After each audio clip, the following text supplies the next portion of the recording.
Sí. Bueno, entonces como dijimos, vamos a ver o dar inicio a lo que es el tema relacionado a los agentes bióticos y en este caso corresponde al tema hongos. Específicamente vamos a hablar de lo que es la generalidad y la morfología de los hongos. Como, bueno, antes de continuar no duden en preguntar lo que no se entienda, es un tema medio tedioso, con mucho vocabulario nuevo, así que interrumpan y aclaramos las dudas, sin ningún problema. Bueno, comencemos con la parte de hongos.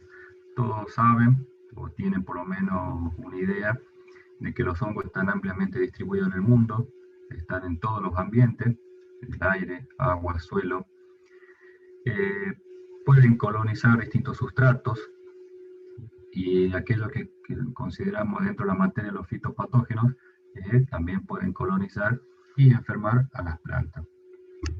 Entre algunas características que hay que nombrar los hongos son aquellas que están relacionadas a su forma de crecimiento. Los hongos crecen a modo de hifa o de micelio, se nutren a partir de este micelio o de esta hifa, por medio de estructuras especializadas que ya vamos a ir desarrollando. Recuerden que son heterótrofos, que no tienen la capacidad de producir su propia energía, sino que la obtienen a partir de el accionar enzimático de las células que están invadiendo. También por la condición que presentan, o la característica de los núcleos de distintos organelos que se encuentran dentro del citoplasma, al estar rodeado por una membrana, están dentro de lo que son los eucarióticos. Los hongos, por lo general, pueden ser uni o pluricelulares o plurinucleares, que también lo vamos a ir viendo en qué situación se da eso. Recuerden que por la forma en que se comportan pueden ser patógenos biótrofos, es decir, que necesitan sí o sí del tejido o la célula vegetal que están colonizando mantenerlo vivo para poder nutrirse a partir de ella. Se pueden comportar como aquello que se denominan hemibiótrofos, es decir, que tienen un comportamiento, se comportan de dos maneras. En algún momento serán biótrofos y en otro momento serán saprófitos. También podemos clasificarlo lo que son como parásitos facultativos, es decir, que ante la presencia o ante la ausencia de su hospedante que prefieran, van a estar colonizando o sobreviviendo en otro tipo de sustrato. Y en cuanto a los saprófitos, bueno, estos directamente van a vivir y se van a alimentar de lo que es sobre el resto de tejido vegetal ya muerto. Así que bueno, demos lugar a las características miceliales de estos hongos. Recuerden que en la clase de hoy vamos a ver distintos tipos de estructuras y para ello las vamos a diferenciar en aquellas estructuras denominadas vegetativas o somáticas y luego veremos lo que son las estructuras reproductivas. ¿Sí? Dentro de las estructuras vegetativas o somáticas, lo que hace referencia es al cuerpo del hongo. ¿Sí? Somática o soma hace referencia al cuerpo. El cuerpo de este hongo, de los hongos, está constituido por lo que se conoce como hifa. La hifa, como lo estamos viendo en estos gráficos, son tubos alargados, ¿sí? Por supuesto son microscópicos en algunos casos, en otros casos estas hifas pueden verse a simple vista, pero ¿cuál es la característica? Que se lo pueden clasificar de dos formas, en aquellas hifas o cuerpos cenocíticos o tabicados. La diferencia es que cuando hablamos de una hifa cenocítica, esta es alargada y en su interior no presenta ningún tipo de división a lo largo de todo este cuerpo. Es decir, que todo el contenido celular se mueve o se desplaza a través de este cuerpo sin ningún tipo de impedimento. Podemos decir entonces que todo el cuerpo, o hifa en este caso la hifa cenocítica, es multinucleada. En el caso de lo que es una hifa septada o tabicada, Se diferencia del anterior porque a lo largo de todo ese soma o cuerpo, a determinadas distancias va a presentar tabiques. ¿Sí? Es decir, que cuando uno lo observa al microscopio, podrá observar la presencia de esto a distancias más o menos equidistantes, podemos decirlo. ¿Cuál es la característica de estos tabiques? Bueno, que estos tabiques van a permitir, de alguna forma, ir separando a lo largo del cuerpo de este hongo distintos tipos de células. En algunos casos la célula puede ser uninucleada o plurinucleada. Posteriormente veremos cuál es la característica de ese septo tabique. ¿Sí? En este esquema se puede ver lo que acabamos de mencionar. En el caso de una hifa cenocítica, podrán ver que es un solo cuerpo ramificado y que presenta numerosos núcleos. En el caso de una hifa tabicada o septada, ¿sí? Se podrán ver que a lo largo del cuerpo, que también es ramificado, se presentan los tabiques y esos tabiques pueden dar lugar a que tengamos células uninucleadas y en algunos casos también plurinucleadas. Este es el ejemplo típico de lo que es una hifa cenocítica del caso de Pythium. ¿Sí? ¿Y por qué? Y bueno, en el caso de una hifa septada o tabicada, lo típico de una risoptonia. Es importante saber si una hifa es cenocítica o tabicada, si es importante rápidamente. Esto permite, a modo de diagnóstico, puede diferenciar grandes grupos, aquellos hongos que presentan hifas tabicadas y aquellos que presentan células cenocíticas. Y a su vez, aquellos que presentan células cenocíticas, también dentro de la taxonomía nos permite diferenciarlos en distintos grupos, ¿sí? Que eso ya lo vamos a ver en la práctica. Sigamos. Dijimos que en el caso de lo que son las hifas tabicadas o septadas, es lo que estamos viendo en este esquema.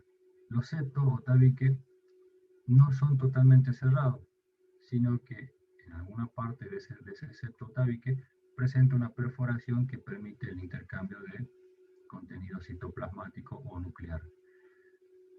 En función a cómo se presente ese agujerito, ese orificio, se lo va a clasificar o se lo va a denominar de distintas formas. Si el tabique ese solamente presenta un orificio o una perforación, como dijimos anteriormente, que permite el paso del contenido citoplasmático, se lo va a denominar poro simple, que es lo que están viendo acá, el poro simple.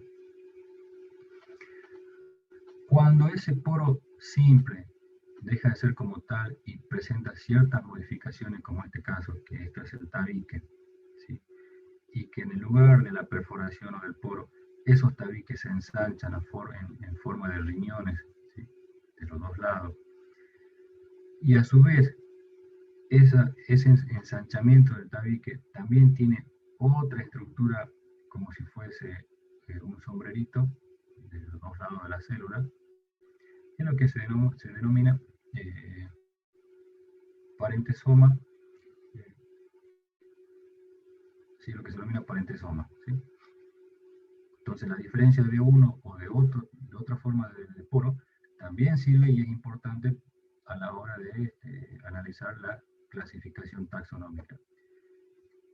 Es decir, si el poro es simple, un simple agujero, o si presenta el tabique aparte de la perforación o agujero, y los tabiques tienen esta forma riñonada y con un sombrerito, bueno, eso permite hacer la diferenciación taxonómica. ¿Cuál es la importancia o la diferenciación en este caso de los poros con parentesoma?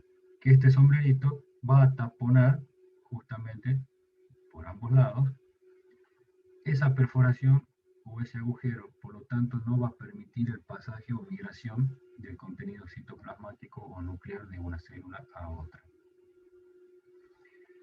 ¿Qué es lo que pasa en el caso de una hifa cenocítica que no tiene tabique? El tabique, en este caso, en una célula, en una hifa tabicada, cuando se rompe ese tabique se puede cerrar porque existen algunos cuerpos denominados de Voronoi que taponan esos septos o agujeros y no permiten que todo el contenido citoplasmático salga por ese lugar.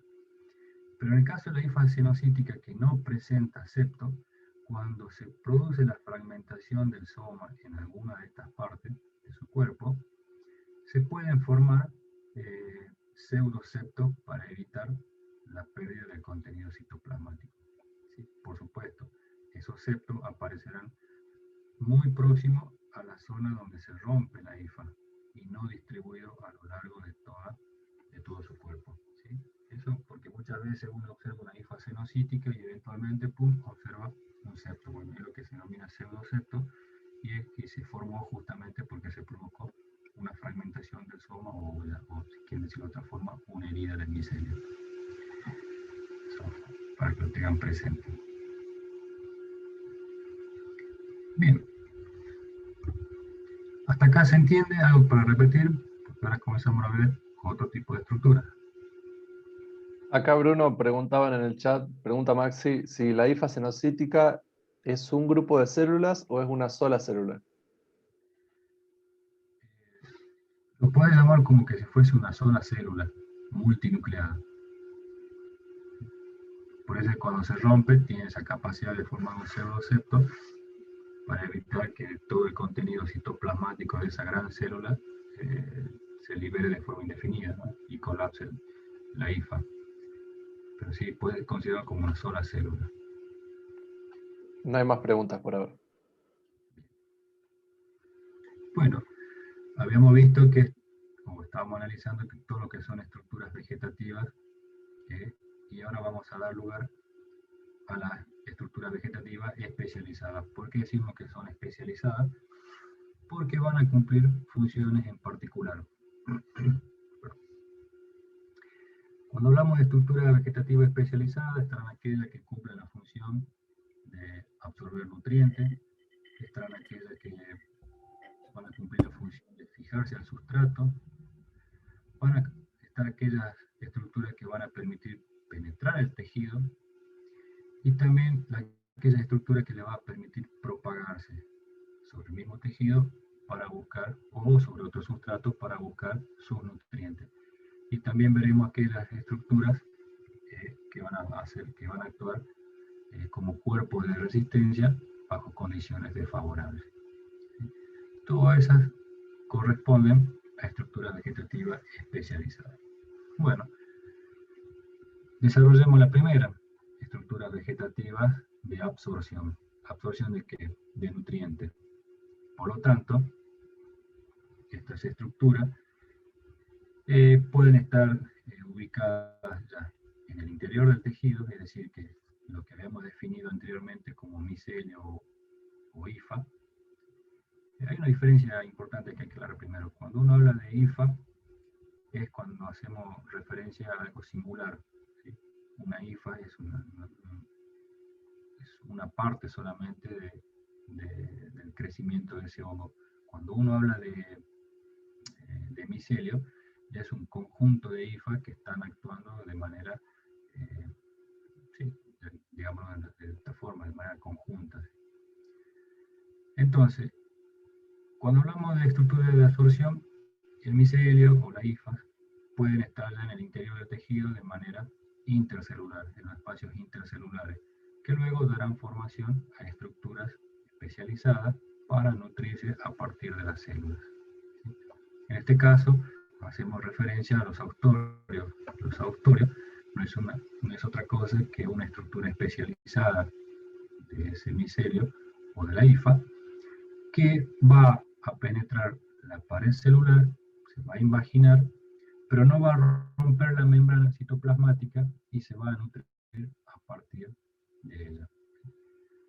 Por eso que es una estructura típica de aquellos hongos que son más evolucionados dentro de la clasificación de Mannion. Recuerden que los más evolucionados son los que estaban en los grupos 4 o 5, ¿sí? Y que corresponden justamente a los oidios. Los austorios no son siempre iguales, sino que pueden presentar distintas formas o morfología. En este caso, el austorio es ramificado o también conocido como dedos de guante. pero ese mismo autorio puede presentarse como forma de una vesícula o de una perilla. Así que muchas veces cuando ustedes lean distintas bibliografías, o dependiendo del hongo que estén haciendo referencia, los autores pueden decir que se presentan de una forma o de la otra. También es importante a la hora de clasificarlos taxonómicamente.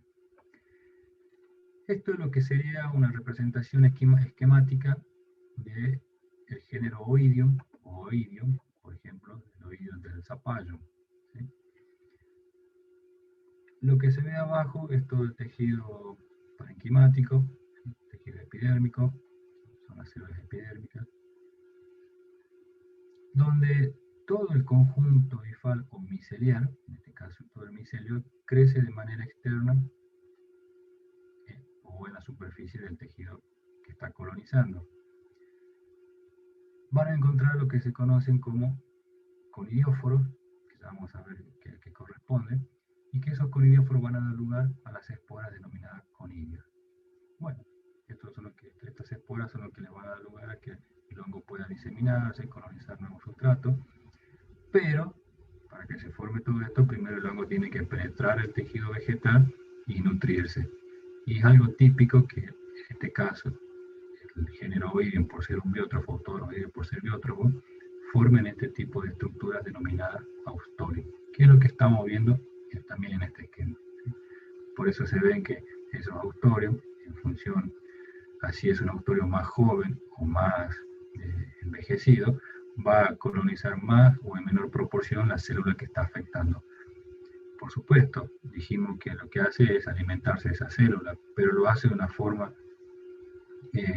no tan agresiva, porque necesita mantenerla viva el mayor tiempo posible para seguir nutriéndose. Va a llegar un momento en que esa célula sí va a morir. Es por eso que la sintomatología que está asociada a este tipo de patógenos que son biótrofos es lo que son las manchas cloróticas. Son manchas cloróticas leves, que por más que sea un ataque intenso, van a tratar de mantener el tejido vivo, por supuesto. Luego esas manchas cloróticas que son leves serán un poco más intensas y terminarán por ser lo que son manchas necróticas. ¿Sí? Todo lo que se ve por fuera del tejido vegetal, en este caso lo que es la superficie del tejido vegetal, da lugar a lo que sería el signo del hongo. ¿Sí? El signo, recuerden que no es otra cosa que la presencia misma del patógeno. En este caso, la presencia misma del patógeno va a estar constituida por lo que es micelio, colonizando el tejido, conidióforo, que va a dar lugar a la formación de los conidios, que son esporas de origen asexual. ¿Se entendió esto o ya se perdieron? No tenemos nada en el chat, así que pueden estar perdidos o dormidos. O las dos. Profe, ¿los conidios son esporas de forma sexual? ¿Así digo? Sí, sí. Los conidios son esporas de origen asexual o de formación asexual, que ya lo vamos a ver un poquito más adelante. Pero lo voy a ¿Y los austorios son la única parte del hongo que ingresa al tejido o también ingresa a otra parte de la hifa cuando coloniza? Por lo menos, no sé, una hoja. Es lo que estamos diciendo acá en este esquema, que cuando coloniza, parte del micelio o de la hifa va a ingresar al tejido vegetal, se va a ubicar intracelularmente y va a dar lugar a la formación del austorio, que sí ya es intracelular. ¿Sí? ¿Ahí se entiende? Por supuesto, Luis, que ahora estamos viendo generalidades y las generalidades más generales posibles. Van a haber hongos que penetren al tejido vegetal, otros que penetren y se mantengan afuera, y hay otros que simplemente se van a mantener afuera e ingresar solo para alimentarse. En este caso, el profe Bruno te está mostrando el caso de los oidios, pero hay otras opciones también, así que tengan eso en cuenta. Profe,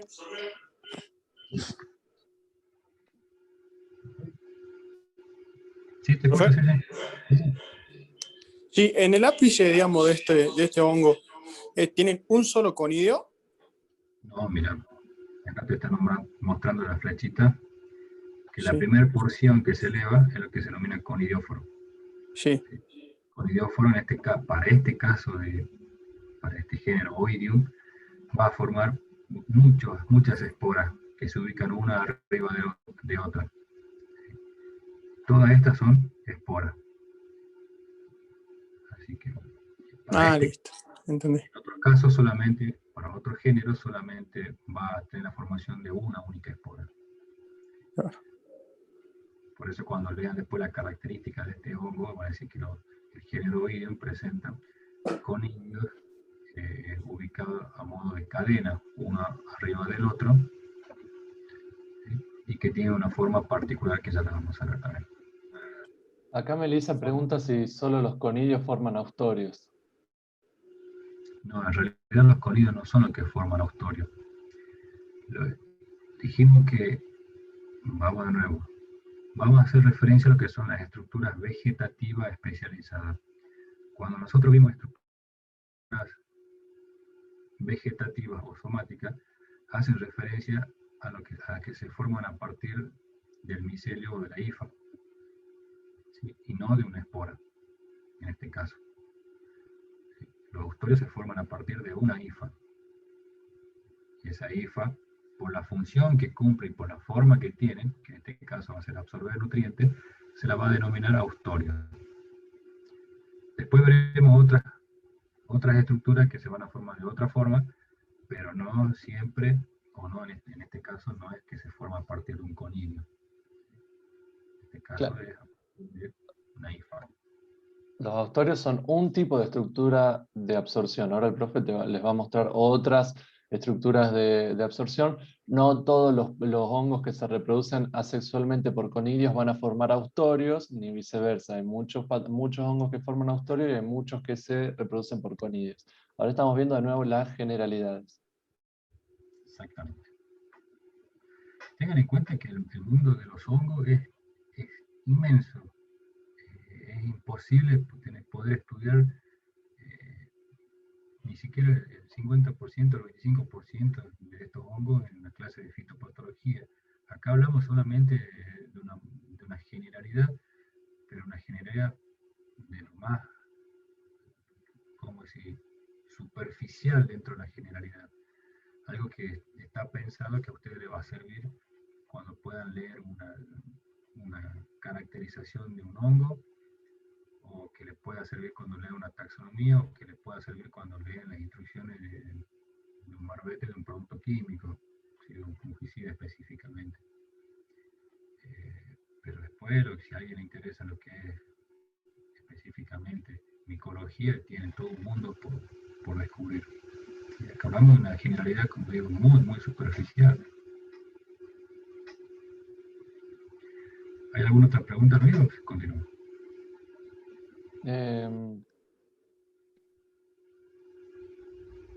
Acá me están comentando que se te baja un poco el volumen. No sé si lo pueden escuchar bien al profe Brunos o si se escucha mal. Yo te escucho bien, pero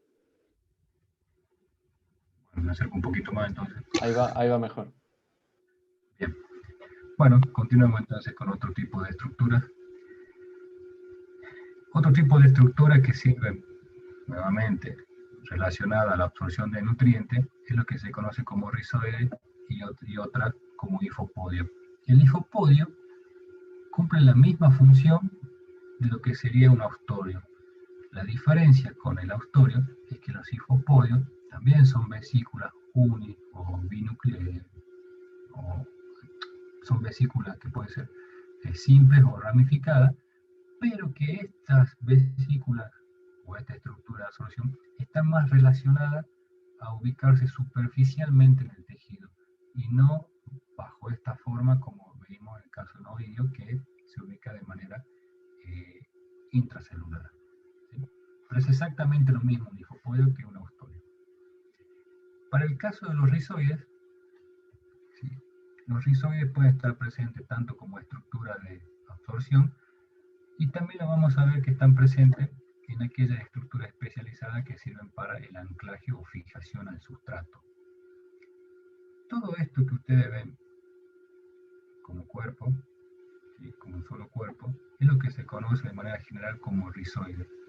Pero el nombre rizoide viene en función a esta parte de ese cuerpo del hongo, que es la parte que le permite fijarse al sustrato y a partir de esta estructura, la parte basal, nutrirse.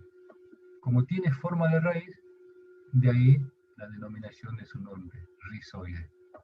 Por supuesto, una vez que se ha fijado al sustrato y comienza a nutrirse, va a dar lugar a la formación de este cuerpo, ¿sí? Que se denomina esporangióforo, perdón, que va a sostener en su parte apical una vesícula o una estructura globosa que en el interior contiene espora. Esa estructura globosa o vesicular es lo que se conoce como esporangio.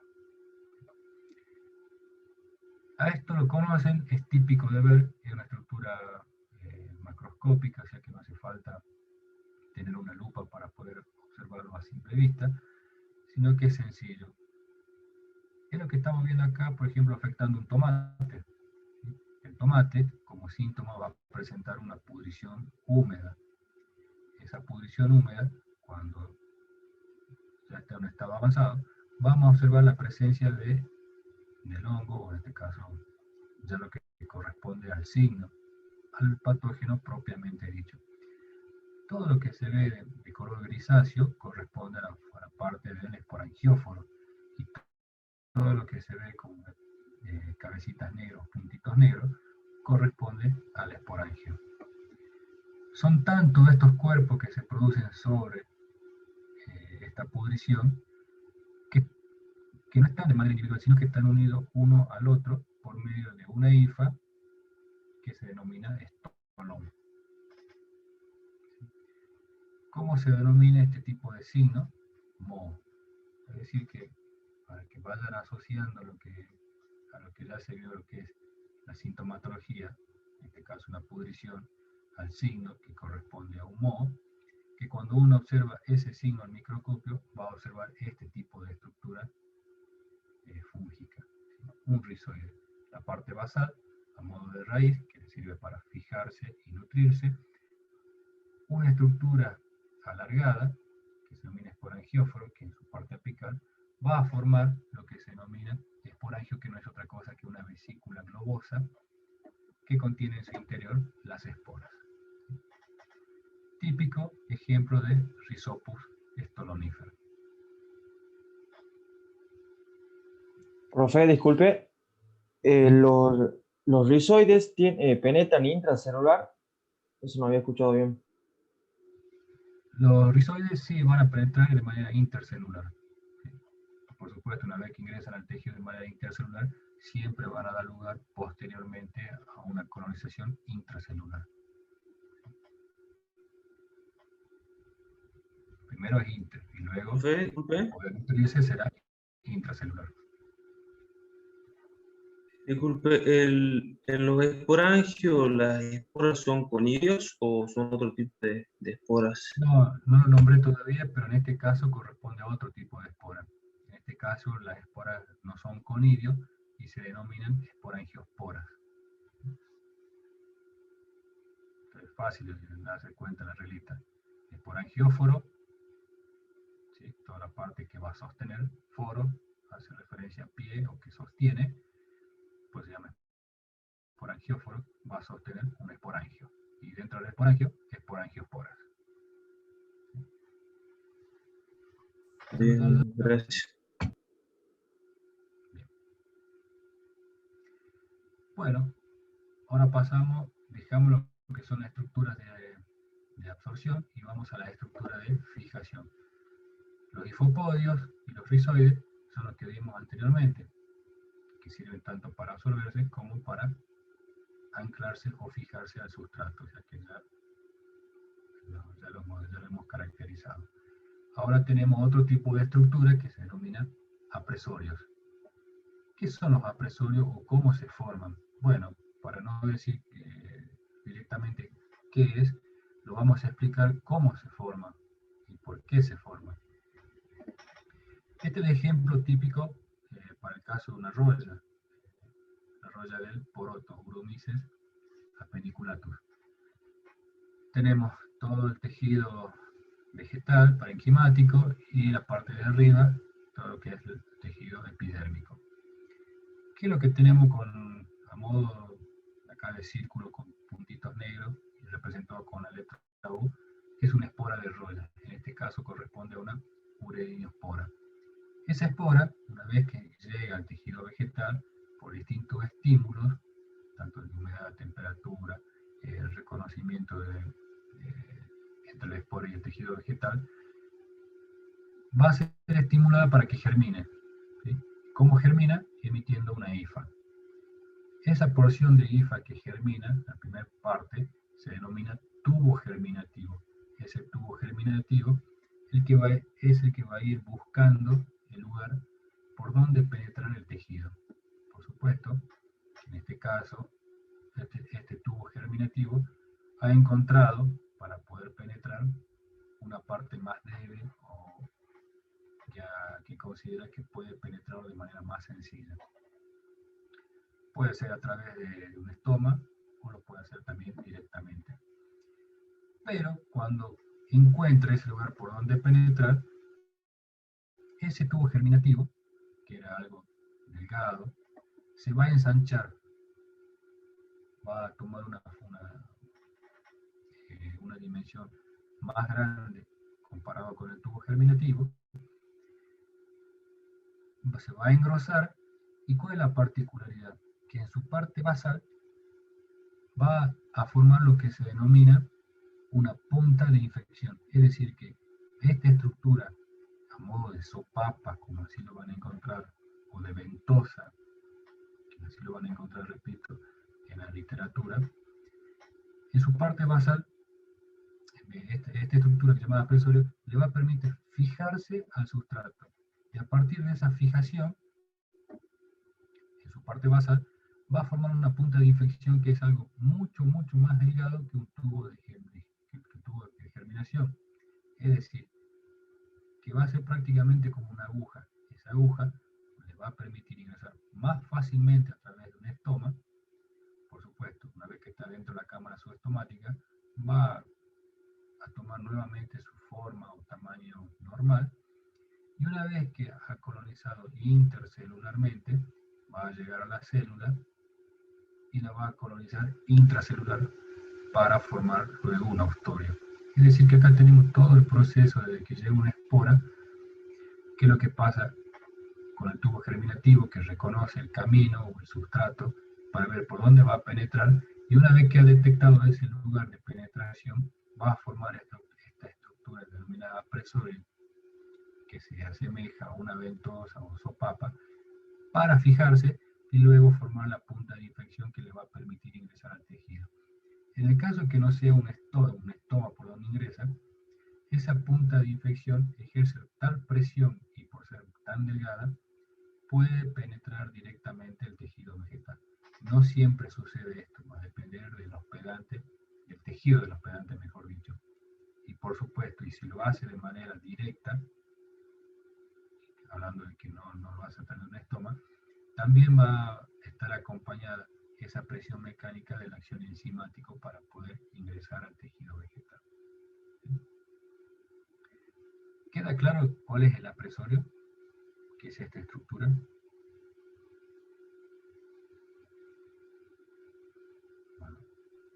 El apresorio es el que tiene forma de sopapa, y en la parte basal de ese apresorio se forma recién la punta de infección. Así es, exactamente. Bien.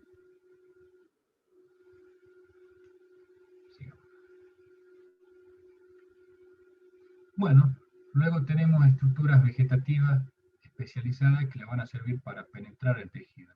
En este caso tenemos lo que son las hifas perforantes o los cojinetes o colchones de infección. Las hifas perforantes, como bien lo dice acá, es una hifa especializada de extremo abusado. Es decir, que es prácticamente esto, que a partir de un apresorio o no, va a formar esa punta de infección para penetrar directamente el tejido vegetal. Por lo general, cuando sucede esto, que penetra directamente el tejido, repito, siempre hay un acompañamiento de enzimático que va a degradar parte de ese tejido y que le va a permitir ingresar de esa forma al hongo. ¿Sí? Eso es lo que se conoce como hifa perforante. Ahora, cuando tenemos más de una, es decir, que tenemos muchísimas hifas perforantes, es lo que se conoce como cojinetes o colchones de infección, que no es otra cosa que numerosas hifas perforantes. Ejemplo típico de los Rhizoctonia. Por ejemplo, estamos viendo todo lo que es el tejido vegetal colonizado, visto desde arriba, y se van a formar numerosas, acá se ve que está el micelio todo entrelazado, ¿sí? Y en ese entrelazamiento se van a formar las distintas puntas de infección que van a penetrar de manera intercelular o intracelular para nutrirse. Esto es lo mismo que acá, nada más que es una fotografía al microscopio electrónico, donde se ve las distintas puntas de infección o colchones de infección que se han formado sobre el tejido vegetal.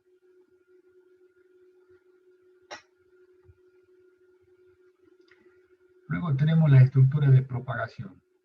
Cuando hablamos de propagación, estamos hablando de estructuras vegetativas, somáticas, es decir, que seguimos hablando de lo que están relacionadas con el micelio, con las hifas. Bueno, por eso que tenemos entre ellas las hifas rastreras, los cordones miceliares o las rizomorfas. Las hifas rastreras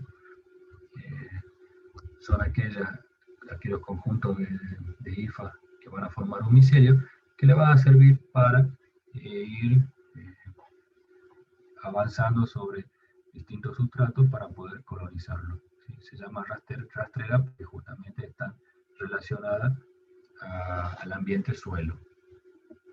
Los cordones miceliares es prácticamente lo mismo que una hifa rastrera, nada más que ¿qué es lo que sucede con los cordones?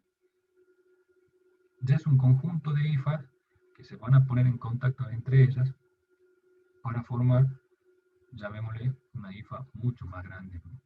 Tanto en diámetro, y que cuando se ponen en contacto, en algunos puntos que se ponen en contacto puede haber una disociación o una disociación de la pared miceliar, y puede haber intercambio también de contenido citoplasmático. ¿Cuál es la diferencia con la hifa rastrera? La hifa es algo más simple, el cordón como tal es un conjunto de hifas. Por eso que uno es una hifa rastrera, el otro es un cordón miceliar, conjunto de micelios que han formado la estructura más grande tanto en diámetro como en cuerpo. Y lo que son las rizomorfas, que es lo que estamos viendo acá, también vendría a ser como una estructura, como cordones miceliares, pero a diferencia del anterior, que estas están las podemos encontrar de manera superficial sobre el sustrato vegetal o también sobre el suelo, pero que se caracterizan porque tienen la capacidad de formar melanina, es decir, que ese pigmento le permite soportar a la intemperie el accionar el accionar de lo que es la radiación ultravioleta y altas temperaturas. Por lo tanto, las rizomorfas también pueden actuar en algunos casos como un tipo de estructura de resistencia. Son importantes porque también alcanzan longitudes importantes, varios metros, y que se pueden visualizar también fácilmente sobre el sustrato o sobre el suelo. ¿Sí? Bueno, estos serían las que son estructuras que sirven para propagarse a los hongos. ¿Sí? Luego tenemos las estructuras que van a cumplir la función de resistencia a condiciones desfavorables. Cuando hablamos de condiciones desfavorables, hacemos referencia a aquellas condiciones que están relacionadas con el medio ambiente. ¿Sí? Por eso que cuando uno lee, o ustedes lean alguna característica de ciertos hongos, va a decir que a contraestación o en las épocas desfavorables va a formar cierto tipo de estructura que le permita sobrevivir o saltear esta parte dentro de su crecimiento o de su ciclo de sobrevivencia o de desarrollo del hongo. ¿Cuáles son esas estructuras? Las que nombramos anteriormente, las rizomorfas, y importante también los esclerocios. Bueno, ¿qué son los esclerocios? Que acá sí cumplen una función muy particular, es importante tenerlos presentes y poderlos identificar, porque los esclerocios no es otra cosa que micelio que se ha esclerosado. ¿Qué quiere decir que se ha esclerosado? Que se ha endurecido. ¿Sí? Es tejido micelial que se ha endurecido o esclerosado. Y de ahí el nombre de esclerocio. Es un tejido organizado, ¿sí? Que no es, ¿y por qué decimos que es un tejido organizado? Porque no es un montón de hifa que se puso, que se endureció y ya está. No, sino que cuando uno hace un corte de un esclerocio, un corte transversal, va a encontrar distintos tipos de tejido. Uno de ellos es el plecténquima, ¿sí? Que va a estar formado por dos tipos de tejido. El pseudoparénquima, que es un tejido muy próximo a la corteza, que es lo que está teniendo acá un color, que será un color rosado fuerte, es toda la corteza. Por debajo de la corteza se encuentra lo que es el tejido pseudoparenquimático. Pseudoparenquimático porque se parece mucho a lo que es el parénquima del tejido vegetal. ¿Cuál es la característica de este pseudoparénquima? Que las hifas aún están muy unidas entre sí y que no permite individualizarlas una de otra. Y aún tienen algo de, todavía mantienen cierta dureza con respecto a la corteza, que es la parte más dura. Por debajo del pseudoparénquima si encontramos lo que es el prosénquima. En este caso, el tejido micelial ya no está tan esclerosado, sino que es algo más laxo y que uno, cuando lo observa al microscopio, puede diferenciar eventualmente las hifas que componen ese esclerocio. Importante entonces que reconozcan cuáles son los tejidos que forman un esclerocio. Bueno, los esclerocios también son importantes como estructura de sobrevivencia porque pueden llegar a sobrevivir desde pocos meses hasta varios años. Hablamos de varios años, como por ejemplo el caso de estos esclerocios de esclerotinia y esclerotorio, que pueden sobrevivir en el suelo hasta 6 años y más incluso en algunos casos. Como podrán ver, para el caso de lo que es el clavíceps, ¿sí? Y el caso de Sclerotium rolsi, ninguno son parecidos uno con otro, sino que dependiendo de la especie del hongo que forma esclerocio, estos tendrán formas particulares o no la tendrán, será morfo, y presentar una coloración característica. Por ejemplo, para el caso del clavíceps, los esclerocios se van a ubicar en estructuras reproductivas, ¿sí? Como también acá la espiga, y que van a reemplazar lo que sería la parte del fruto o de la flor propia que anteriormente, y van a formar un esclerocio en forma de banana o de cuerno. Y de ahí el nombre de que esta enfermedad se llama el cornezuelo o ergot, ¿sí? De la avena, del trigo, del centeno, dependiendo del hospedante que afecte. Son esclerocios alargados, a modo de media luna, ¿sí? Oscuros, de color negro, es decir, que contienen un alto contenido de melanina. Y para el caso de lo que es esclerotinia y esclerotiorum, bueno, estos esclerocios particularmente no tienen una forma definida, ni tampoco un tamaño definido, sino que los esclerocios se van a ir formando y tomando la forma en función al lugar donde colonicen el tejido vegetal y donde se pueden llegar a formar. Es decir, que si los esclerocios se han formado en la base de un tallo, tendrán formas irregulares. Si se forman dentro de un tallo, ocupando el lugar de la médula, seguramente los esclerocios serán alargados y cilíndricos. Si lo encontramos dentro de lo que es una vaina, por ejemplo en el poroto, los esclerocios serán más pequeños con respecto a otros y tendrán una forma más redondita. Por eso que no tienen una forma definida ni un tamaño definido. Se van a formar en función al tejido que están afectando y dónde se ubican dentro de ese tejido. Mientras que los esclerosios de Sclerotium rolfsi sí tienen una coloración particular, ese color marrón caramelo.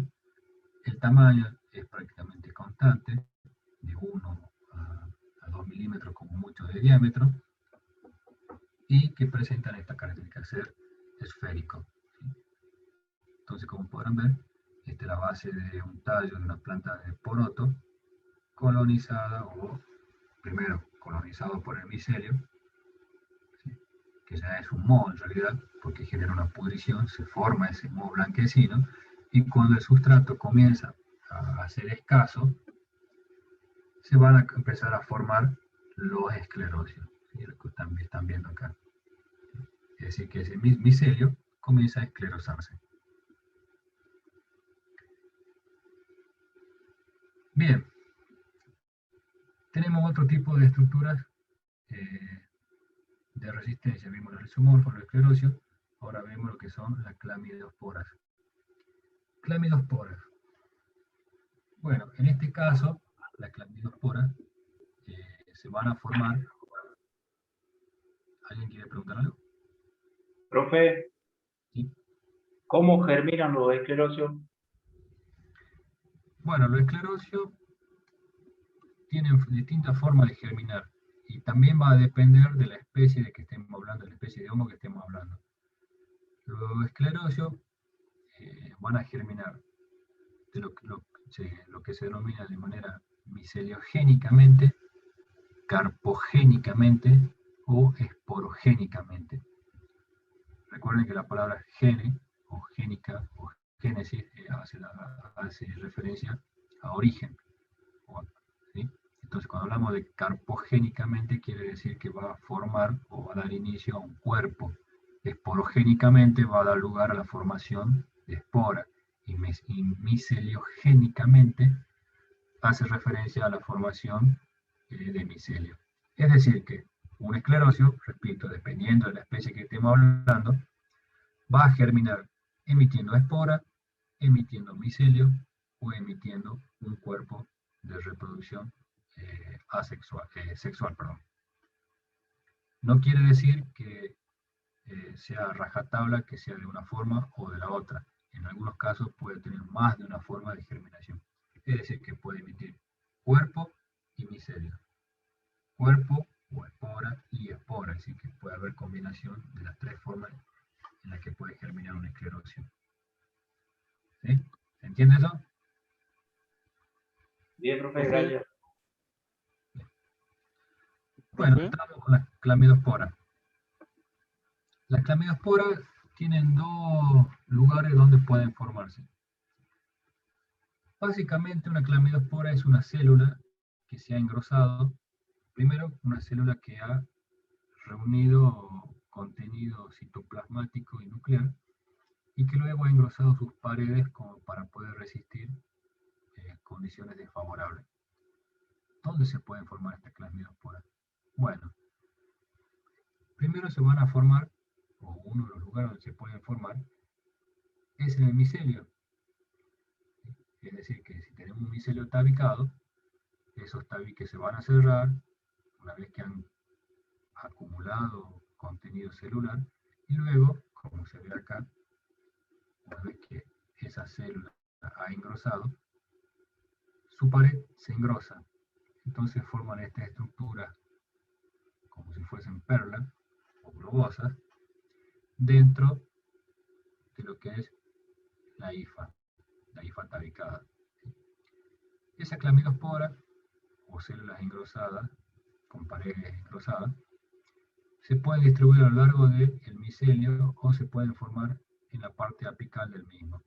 Si se forman en la parte extrema se denominan clamidosporas apicales, y si se forman a lo largo del micelio, en distintos lugares de ese micelio, se van a denominar clamidosporas intercalares. Pero también existen esporas asexuales, como los conidios, que son multistabicados o multinucleados, o multicelulares.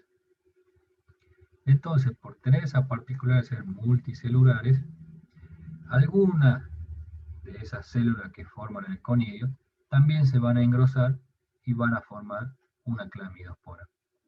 Este es el ejemplo típico de una espora de origen asexual o una espora o un conidio del género Fusarium, que presenta esta particularidad, ser una espora tabicada a modo de media luna y que tiene esa capacidad de formar clamidospora en algunas de sus células. ¿Sí? Típico de Fusarium. No todos los conidios tabicados o multicelulares lo pueden hacer. Repito, es típico del género Fusarium y que se forme en los macroconidios. ¿Sí? Porque Fusarium también presenta microconidios que son unicelulares y no lo forman. Luego tenemos otro tipo de estructura denominada estroma. El estroma, bueno, acá estamos viendo también esta imagen, lo que es la formación de clamidosporas intercalares, apicales, en toda esta maraña de micelio se van formando las clamidosporas. Bueno, luego tenemos lo que es el otro tipo de estructura denominada estroma, que no es otra cosa que tejido fúngico organizado, pero que al ser un tejido fúngico organizado, de alguna manera, va a dar lugar a la formación de cavidades en ese tejido organizado para la formación de cuerpos fructíferos. Este estroma le sirve de protección a los cuerpos que se van a formar en su interior. ¿Sí? Ya lo vamos a ver más en detalle cuando veamos los cuerpos que se pueden formar en este estroma. Pero sepan que un estroma puede actuar como una estructura de resistencia. Hasta acá, ¿cómo vamos?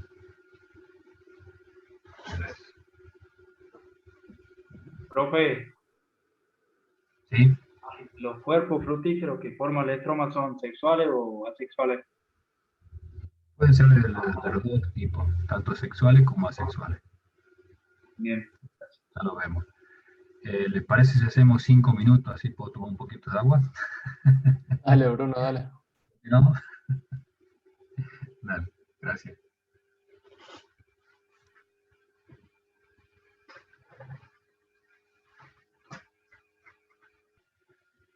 Estamos, Bruno. Bien. Bueno, para que vayas.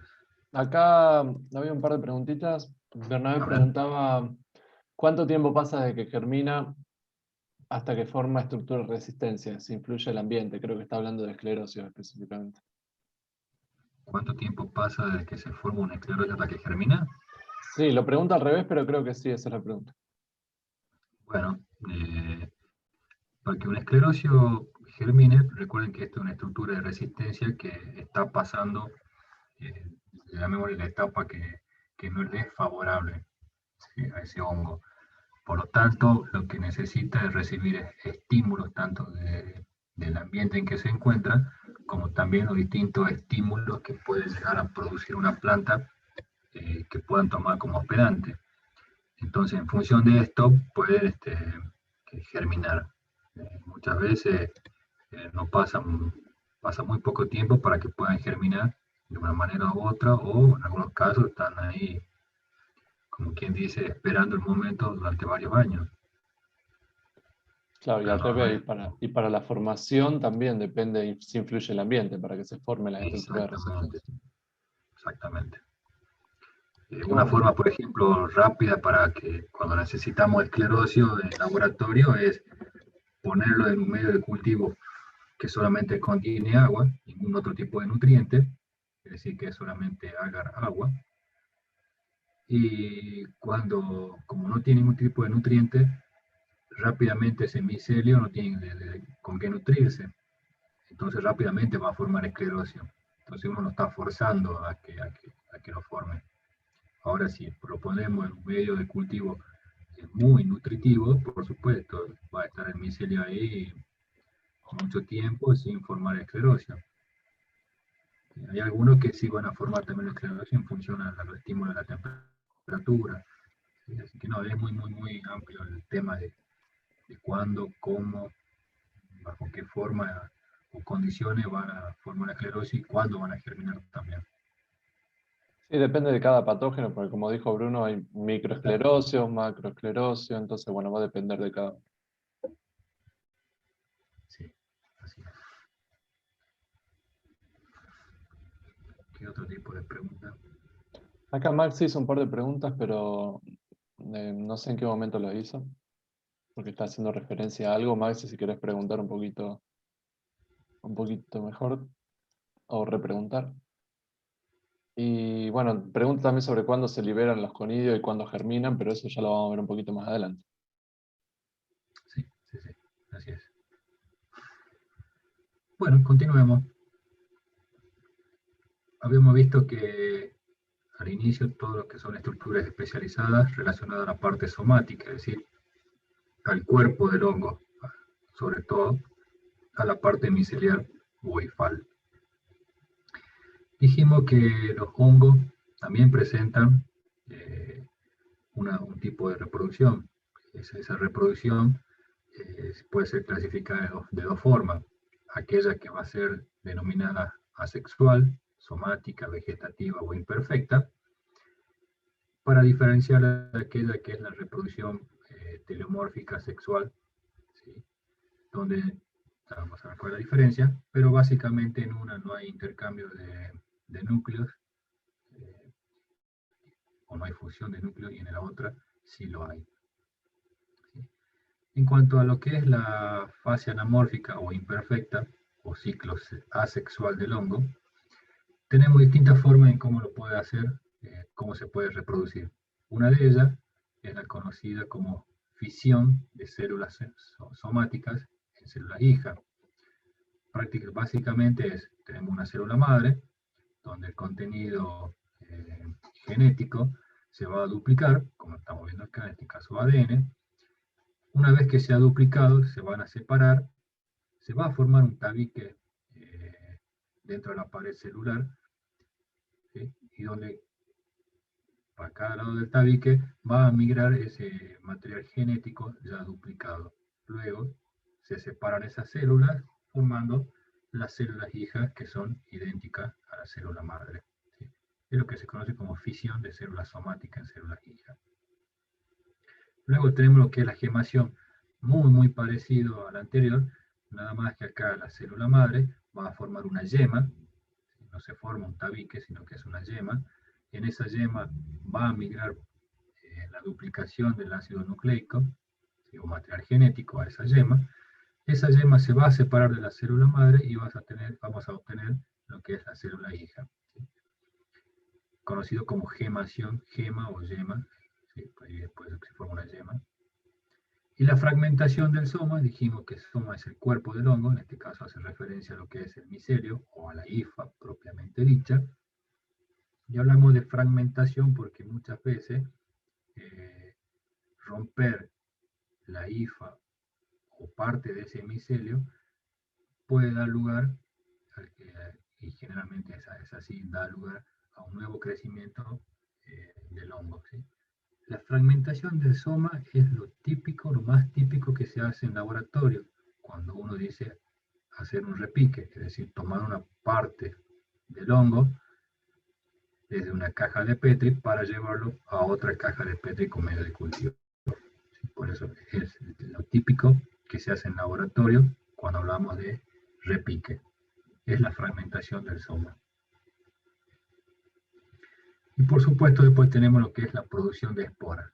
Bien, acá donde es importante ya prestarle más atención, porque la producción de esporas de origen asexual tiene dos orígenes.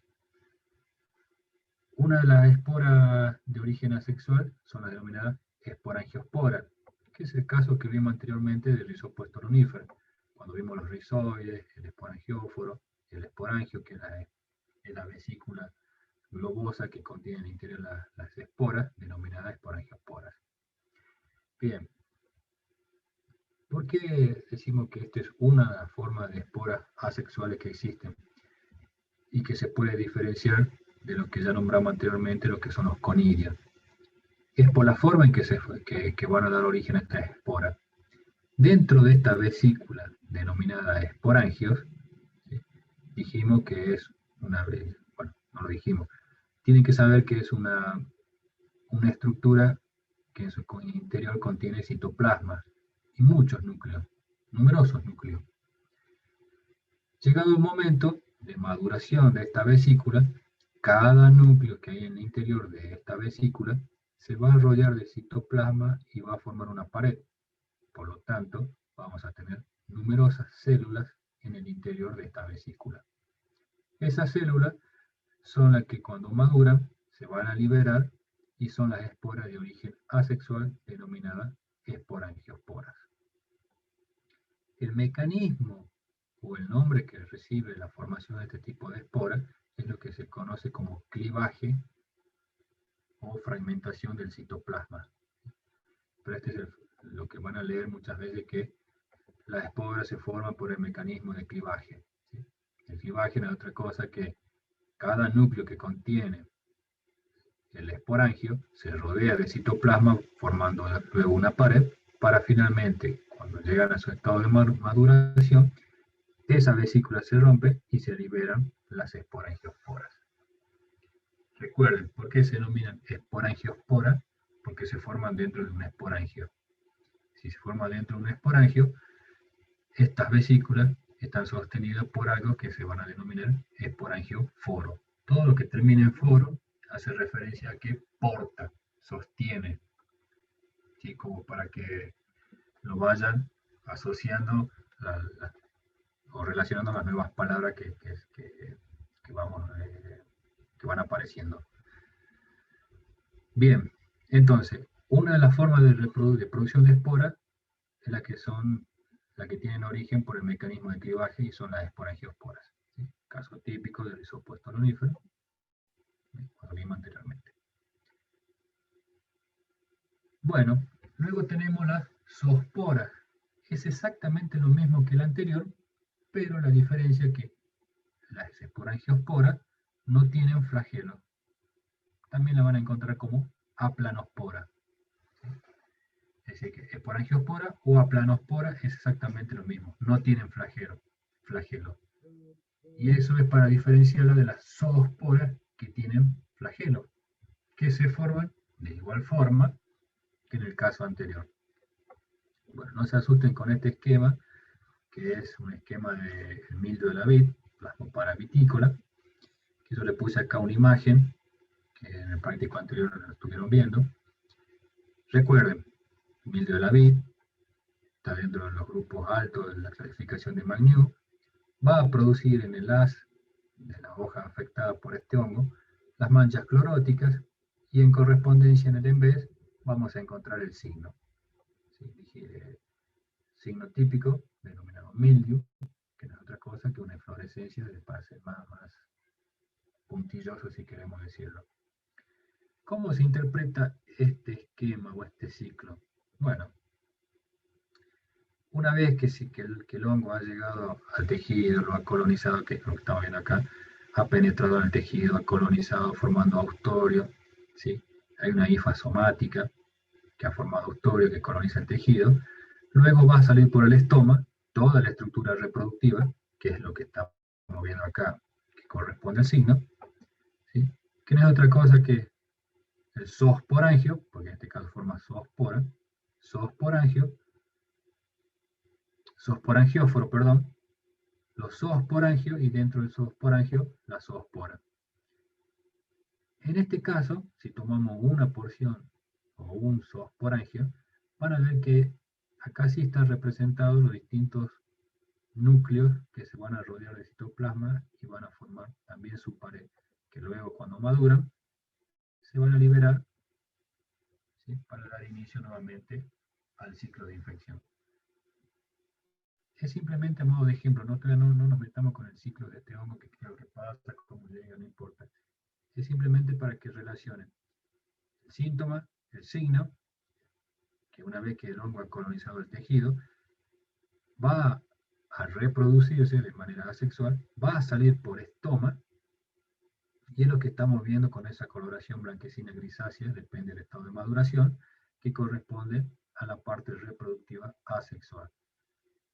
Zoosporangióforo, zoosporangio, y en el interior de los zoosporangios, las zoosporas, ¿sí? Que se diferencian de la planospora o esporangiospora porque estas tienen flagelos. ¿Para qué sirven los flagelos? Simplemente para darle movilidad en el sustrato que se encuentra, ¿sí? Es decir, en el tejido vegetal. Ese movimiento que tiene esta espora con la ayuda de los flagelos, es muy importante que exista una película de agua libre sobre la superficie del tejido. Algo muy importante a tener en cuenta cuando hablamos de los mildius, ¿sí? Que ya lo van a ver en el práctico, es que los zoosporangios están sostenidos, ¿sí? Por estas ramificaciones. Esas ramificaciones es lo que se denominan esterigmas. La terminación del esterigma, como ven en este esquema, siempre es 3. 1, 2, 3, 1, 2, 3, 1, 2, 3. El número de ramificaciones es lo que nos va a permitir, cuando observamos el microscopio, poder diferenciar los distintos géneros de los patógenos que forman o que producen las enfermedades llamadas mildiu. Para este caso, donde las ramificaciones son el número de 3, corresponde al género Plasmopara. Luego van a ver que si tiene solamente 2 ramificaciones, ¿sí? O esterigma en número de 2, va a corresponder al género Peronospora, como el caso de la soja, Peronospora majorica, en el caso de lo que es el moho azul del tabaco, lo que es la Peronospora tabacina. Y en el caso de que no sean ni 2 ni 3 el número de esterigmas, sino 5, ¿sí? Y ya cambia un poquito la forma también de esa ramificación, vamos a hacer referencia a lo que es el género Bremia. Es decir, que el número de esterigmas, que son ramificaciones que sostienen los zoosporangios, es importante para la clasificación taxonómica de los distintos hongos que forman las enfermedades llamadas mildiu, ¿sí? Plasmopara, Bremia, Pseudoperonospora, Peronospora, entre otros. Este es el caso, por ejemplo, que nombramos anteriormente de Peronospora majorica, que es el mildiu de la soja, ¿sí? Estamos viendo manchas cloróticas en el haz.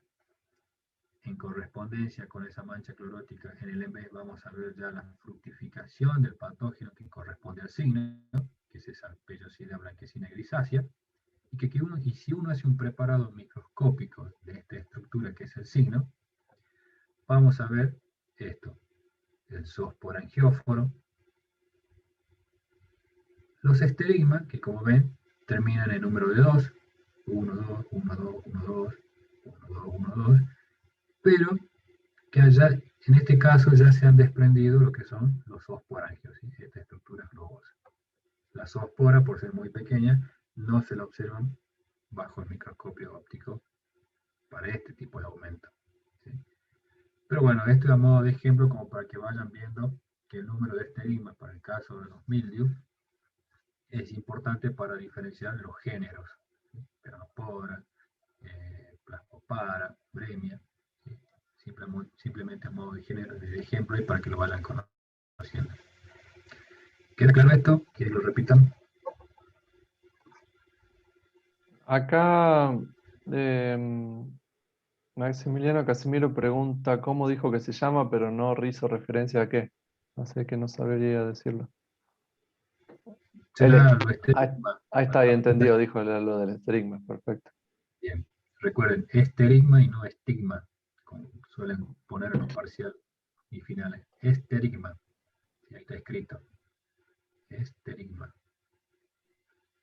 Y hay una pregunta del tema anterior, de la parte si la querés decir, cuando explicaste gemación, preguntó Maximiliano si hay replicación en la gemación. ¿Cómo si hay replicación? No sabría decirte. Acá. Claro, ahí. Hay duplicación. Replicación del ADN. Hay duplicación del ADN, sí. Sí. Por eso que migra hacia la yema que se forma, lo que se duplica. ¿Sí? Por eso son células hijas idénticas en la gemación. Claro, primero se duplican y después se divide el citoplasma. Exactamente. Pregunta Matías si puede haber un esterigma en los mildiu. No. Cuando tenés solamente el esterigma, se lo denomina esterigma cuando ya hay una ramificación de 2, mínimo 2, porque si no ya estarías hablando de lo que sería esto, el esporangióforo que sostiene solamente el esporangio. Ahora cuando el esporangióforo, en este caso, bueno, para este caso, se ramifica para sostener los esporangios, ya se denomina esterigma. Acá se ramificó en 3, acá se ramificó en 2, entonces a eso es lo que se denomina esterigma. Es una rama hifal, si querés llamarlo, que tiene la función de sostener los esporangios, o zoosporangios en este caso, los mildios. Perfecto, no tenemos más preguntas por ahora en el chat. Bien. Bueno, dijimos entonces que una de las formas, los tipos de esporas son las esporangiosporas, que no tienen flagelo, que se forman por mecanismos de clivaje dentro de lo que es esta vesícula, denominada esporangio. Las zoosporas, que son flageladas y que se forman de igual forma que en el caso anterior, por mecanismos de clivaje dentro del zoosporangio. Y luego tenemos lo que son los conidios. Bien. ¿Qué es lo que pasa con los conidios? Los conidios no se van a formar ni por mecanismos de clivaje ni nada por el estilo, sino que los conidios tienen su origen a partir de una célula llamada conidiogénica. Nuevamente conidiogénica da formación a los conidios. ¿Dónde se ubican esas células conidiogénicas? Generalmente en el extremo apical del conidióforo. Caemos lo mismo. Conidióforo, lo que termina en foro, quiere decir que sostiene a los conidios. Entonces, si existe un conidióforo, quiere decir que va a sostener conidio. Ese conidióforo, en su parte apical, ¿sí?, va a dar lugar a la formación de la célula conidiogénica, y esa célula conidiogénica es lo que va a permitir que se formen los conidios. Ahora, ¿qué pasa con esos conidios que son esporas de origen asexual? Bueno, lamentablemente, y para complicar la vida, los conidios no son todos iguales. Tenemos conidios unicelulares, multicelulares, bicelulares, conidios esféricos, conidios bajo esta forma,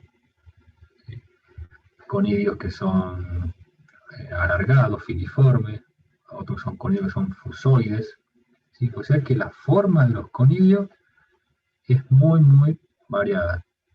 Están aquellos que presentan tabiques transversales, otros que presentan tabiques transversales y longitudinales. Están aquellos que son hialinos, y están aquellos que son oscuros.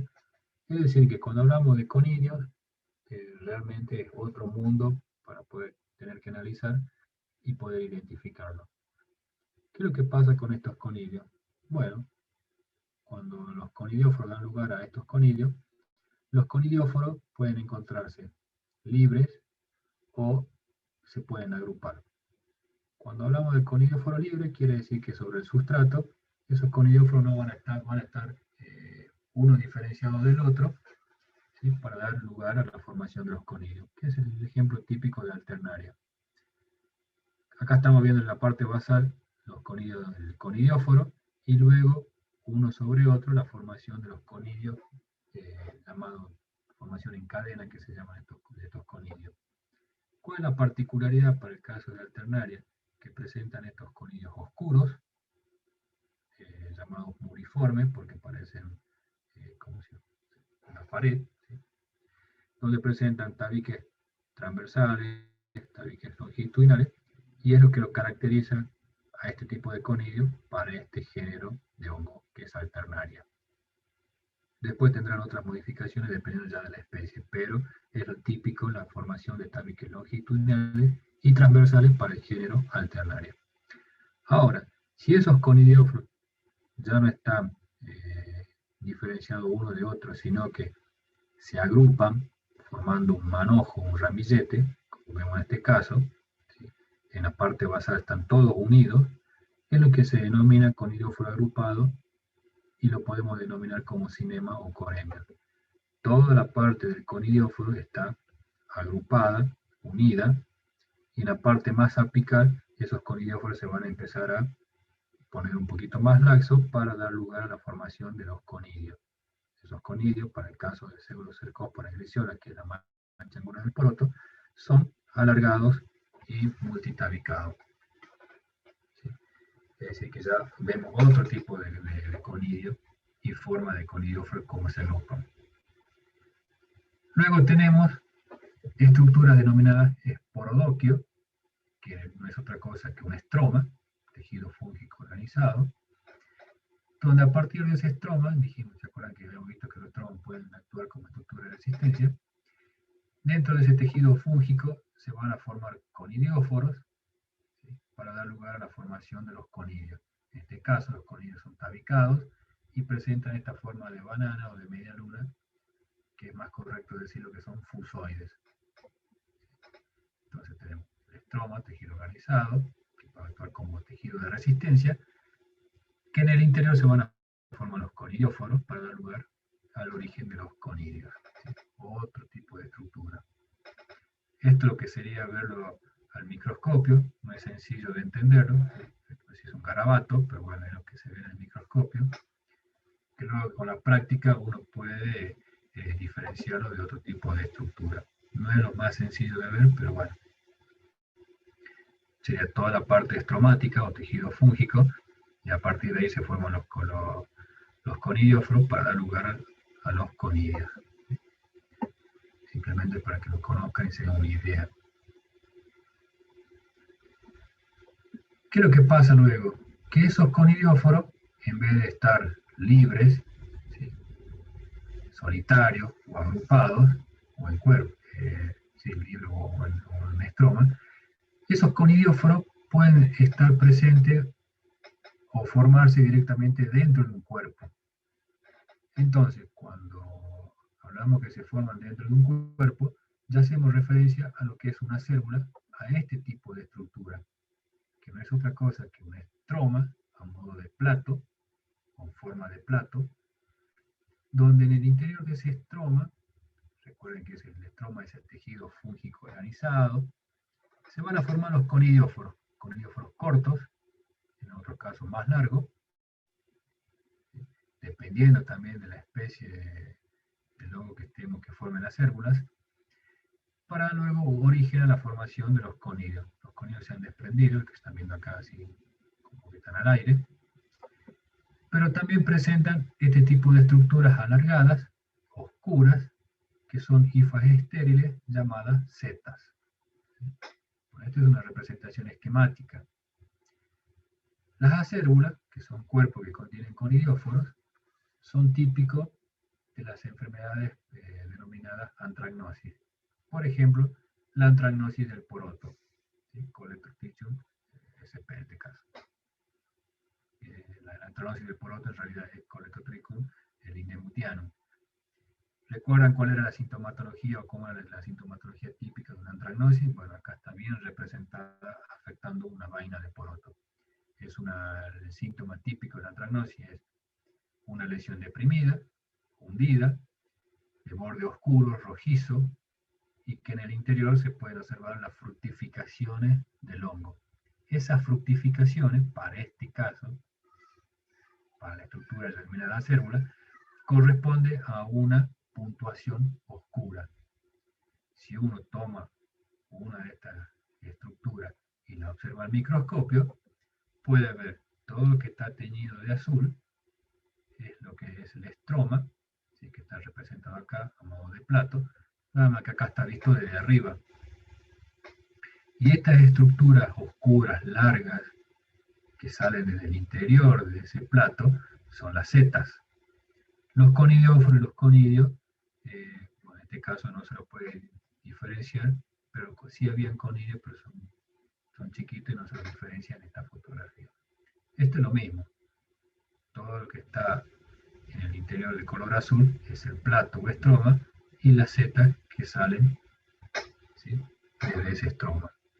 Esto es lo típico de ver al microscopio lo que es una célula.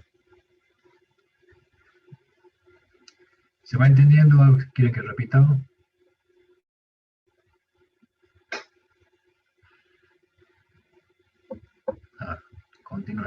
Dale nomás, Bruno. Nada, acá pregunta. Profe, ¿Sí? Sí, Maxi, dale. una pregunta. ¿Por qué en el poroto no se ve así la Z tan grande como en el microscopio? En este caso, lo que es en el poroto, bueno, lo que pasa es que lo que es colectotrichum afectando poroto no es lo mismo que el colectotrichum que puede afectar en soja. Segundo, también va a depender del órgano que esté afectando. O no es lo mismo tampoco que ver lo que es la antragnosis en la palta o en el mango. ¿Sí? Va a depender del hospedante y de la especie del hongo que genera la antragnosis. Si vos observas, por ejemplo, lo que es antragnosis en soja, eh, la antragnosis en soja está más representada en el tallo de la planta. Y vos ahí a simple vista, sí lo puedes observar la seta, pero en el caso del poroto no. O sea, es una particularidad de la especie, ¿no? O del órgano afectado. En el caso que vos observes, por ejemplo, antragnosis en la hoja del poroto y no en la vaina, vos no vas a encontrar este tipo de lesión que estamos viendo en la vaina, sino que vas a observar directamente necrosis de nervadura. O sea, que es totalmente distinta la sintomatología en vaina que en hoja, en la misma planta, ¿no? O sea que no siempre se ve bajo esta forma en todos los hospedantes o en todos los órganos afectados. Eso varía. No sé si respondo a tu pregunta o fue peor. Sí, gracias. Acá Carlos pregunta la diferencia entre setas y conidióforos. Dijimos que las setas eran hifas estériles. ¿Sí? ¿Qué es lo que pasa con las setas? En este caso son muy largas y en otros casos las setas son muy cortitas. En otros casos serán una longitud intermedia. Entonces la seta sí tiene una importancia para la clasificación taxonómica. Pero son setas estériles, no tienen una función específica. Mientras que los conidióforos, recuerden que es una porción de la hifa que va a dar lugar a la formación de los conidios a partir de la célula conidiogénica. Se tienen funciones totalmente distintas para no confundir nada. Maxi pregunta qué es el estroma. Dijimos que el estroma es tejido fúngico que está muy entrelazado y que forma como un cuerpo, un tejido organizado del hongo. Tejido fúngico, si querés llamarlo. Ese tejido fúngico está organizado y que puede cumplir esta función justamente de dar lugar a la formación de los conidióforos y en otro caso vamos a ver que la formación de otro tipo de estructura. Sí, tienen también para apoyar todo esto, después tienen el diccionario para rever ahí, el diccionario de fitopatología que subimos. Estroma también se le hace muchas veces referencia a todo el tejido fúngico, como dice el profe Bruno, que forma los cuerpos fructíferos también. Entonces a veces se habla de una u otra cosa, pero hace referencia a eso.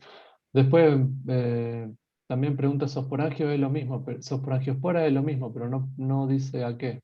Así que si lo querés volver a preguntar. Si querés seguir, Bruno, no hay más. Bueno.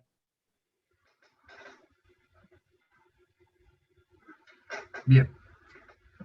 Entonces dijimos que cuando los conidióforos se encuentran o se forman dentro de un cuerpo, uno de ellos es lo que se denomina como acérvula, ese tipo de cuerpo. El otro cuerpo es lo que se denomina como pignidio. El pignidio, a modo esquemático, no es otra cosa que un cuerpo globoso, más o menos inserto en el tejido vegetal, y que en todo su interior va a formar conidióforo. Entonces, si forma conidióforo, quiere decir que eventualmente va a formar también los conidios. ¿Sí? Este es el ejemplo típico de filostica. Puede ser de citricarpa, que es la mancha negra de los cítricos. Entonces tenemos acá, yo le puse tejido fúngico, ¿sí? Que claramente se puede sustituir o poner como sinónimo estroma, y no tejido fúngico, que es exactamente lo mismo. Tenemos parte del tejido vegetal rodeando ese cuerpo, están los conidióforos en el interior, los conidios, que se están liberando, y en la parte superior de ese cuerpo hay un orificio que se denomina ostiolo, que es por donde van a salir las esporas, una vez que han madurado y han recibido el estímulo de las condiciones ambientales. Esta misma estructura es lo que se observa acá, ¿sí? Nada más que vista desde arriba. Todo esto, y más clarito, es el tejido vegetal. Cada globo, ¿sí?, es este cuerpo, pero visto desde arriba. Esta parte más clara de cada cuerpo este globoso es el ostiolo. Ahora, si yo hago un corte transversal, o mejor dicho, un corte longitudinal de este cuerpo globoso, es lo que observo acá, ¿sí? Todo el estroma de color oscuro, rodeando el estroma tejido vegetal, los conidióforos en toda la pared de ese estroma y la formación de los conidios. Este es el ejemplo típico de un picnidio de septoria. Y digo típico porque la formación de los conidios, en este caso, son filiformes, alargados y tabicados, es el que es típico de una septoria. ¿Qué es lo que estamos viendo acá? ¿Sí? Septoria Lycopersicii, la viruela del tomate, afectando hoja, donde claramente, como toda viruela, ¿cuál es el síntoma típico de una viruela o el síntoma típico de la mancha producida por la viruela?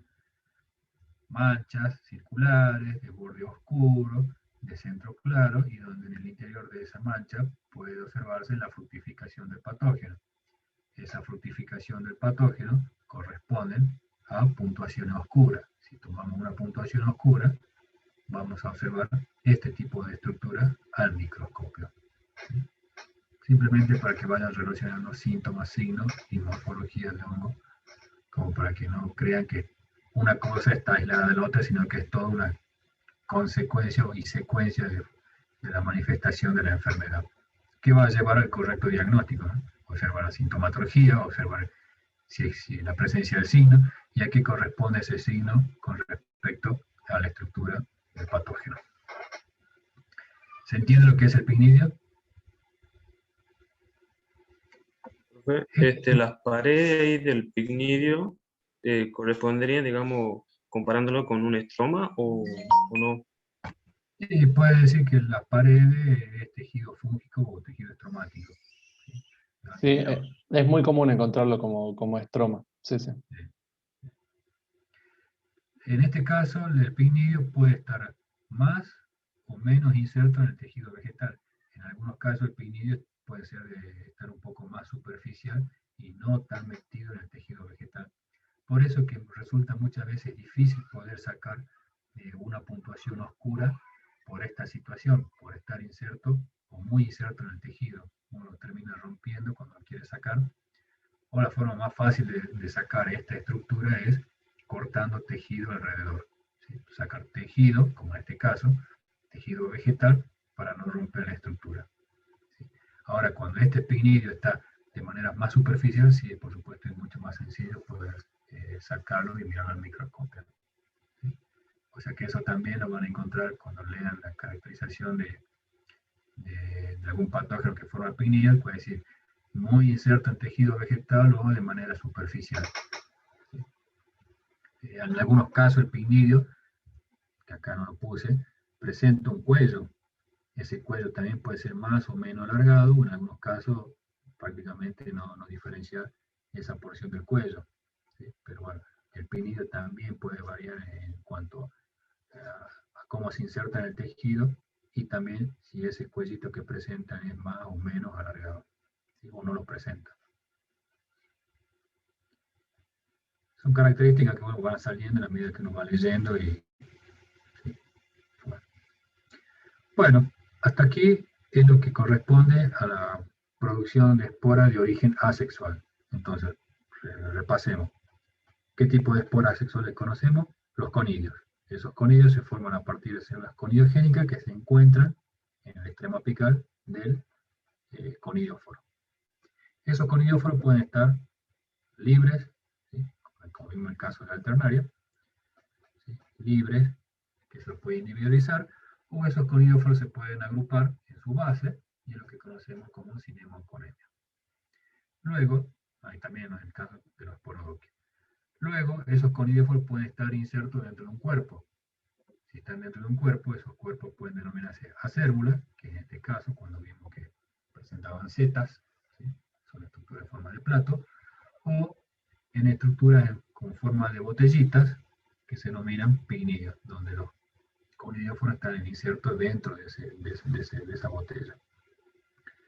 Y también dijimos que las esporas pueden ser de origen asexual, las que se denominan como esporangiosporas o aplanosporas, y las zoosporas o zoosporangiosporas. ¿Sí? Son las que vimos el caso típico del mildiu y del Rhizopuesto lonifer. Estas esporas de origen asexual se van a formar por el mecanismo de clivaje a partir que reúnen citoplasma alrededor del núcleo y forman su pared dentro de esta estructura denominada esporangio. ¿Sí? Que una vez que maduran, esas esporitas se liberan. Exactamente lo mismo acá. Para que quede bien claro. ¿Sí? ¿Cuáles son las esporas de origen asexual? Esporangiosporas, zoosporangiosporas y los conidios. Ahora pasamos a la fase perfecta o teleomórfica completa, o también denominada en la fase sexual. Cuando hablamos de la fase sexual, tienen que entender que hay unión de núcleos, ¿sí? Es como para dar formación a un nuevo individuo, o en este caso, donde va a haber ya recombinación genética y vamos a tener variabilidad. Cuando hablamos de reproducción sexual perfecta o completa, se tienen que dar 3 etapas o fases distintas: la plasmogamia, la cariogamia y la meiosis. La plasmogamia no es otra cosa que la fusión de citoplasma, de 2 citoplasmas de los dos gametos, si lo queremos decir, tanto masculino como femenino, o positivo o negativo, y que van a formar una célula dicariótica. Es decir, que va a tener una célula con 2 núcleos. Luego vendrá inmediatamente, o más, o no tan de forma inmediata, lo que es la cariogamia, que es ya la fusión de los núcleos. Por lo tanto, ya vamos a tener un núcleo de 2N, el famoso dicarión. Y posteriormente se dará lugar a lo que es la meiosis, que es lo que va a restituir el número cromosómico en N, ¿sí? Para dar formación a las nuevas gametas. Entonces, cuando hablamos de reproducción sexual, tenemos la plasmogamia, ¿sí? Unión de citoplasma o protoplasto, la cariogamia, unión de los núcleos, y la meiosis, que restituye el número cromosómico al estado haploide.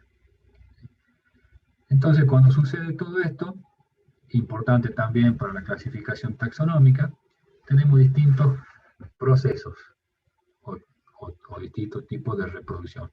Uno de ellos es lo que se conoce como el contacto gametangial, típico de los oomicetes y algunos ascomicetes, ¿sí?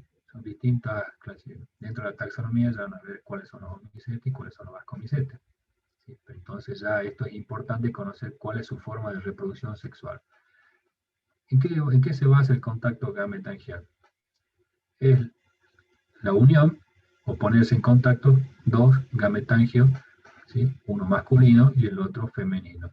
El masculino es lo que se conoce como anteridio, que tiene los núcleos, un tipo de núcleo, y la estructura globosa más grande es lo que se denomina ogonio, que tiene otro tipo de núcleo, que acá son claritos y estos son oscuros. Se van a poner en contacto. En el punto de contacto se disuelve la pared, hay migración de núcleo, ¿sí? Ya forman acá lo que sería ya la plasmogamia, ¿sí? En una misma célula o en un mismo cuerpo tenemos los 2 tipos de núcleos, y luego se va a dar lugar lo que es la cariogamia, ¿sí? A la unión de los núcleos, y posteriormente y eventualmente luego se dará la meiosis. Pero hasta acá, como ven, migra los núcleos de un gametangio al otro, proceso de plasmogamia, luego se dará la cariogamia, y finalmente la ¿Qué es lo que forma? Una estructura globosa, denominada ogonio, ¿sí? Que es una espora de origen sexual, ¿sí? Que en algunos casos puede actuar como una estructura de resistencia porque está formado o presenta la característica de tener 3 paredes celulares, ¿sí? Da ese aspecto y lo hace una estructura muy resistente a las condiciones desfavorables. Perdón, este tipo de células se denomina ospora, no ogonio. ¿Sí?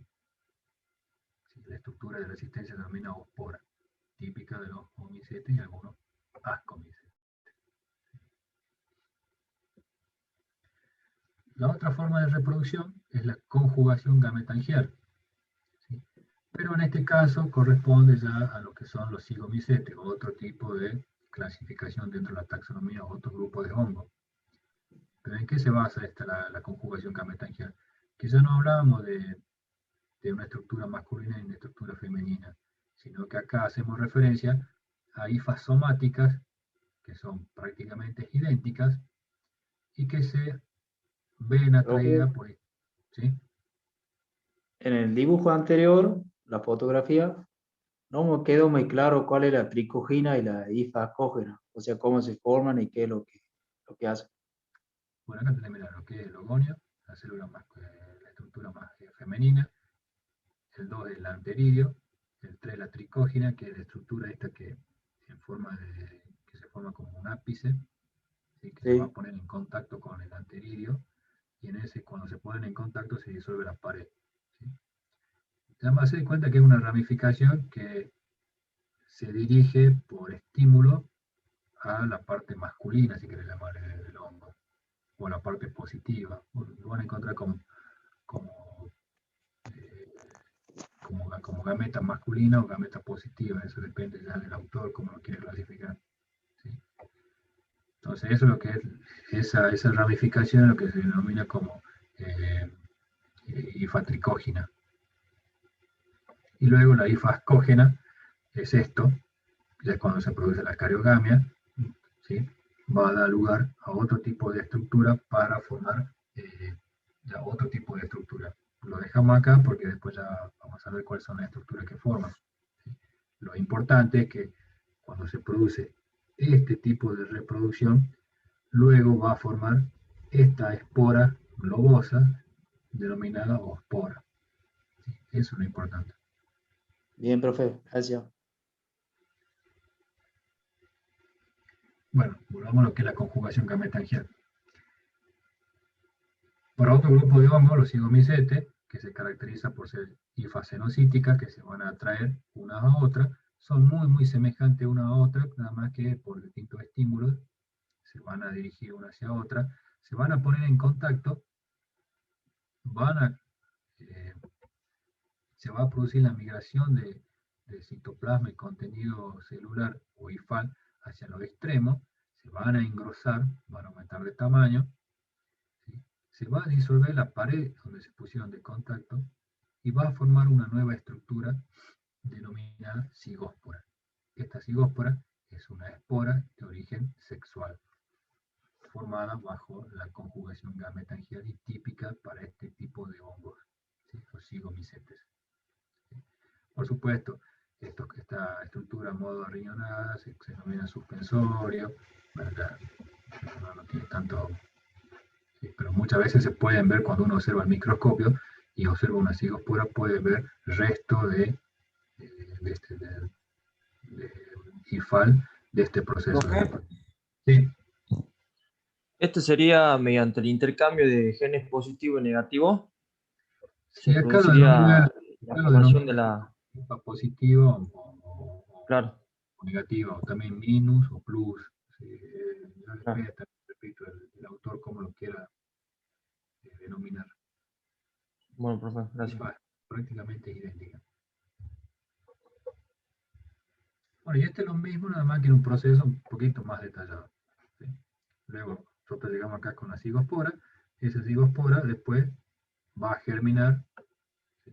Dependiendo del estímulo que reciba, y en este caso va a formar lo que es un promicelio, lo que es el zoosporangio, o en este caso el esporangio, ¿sí?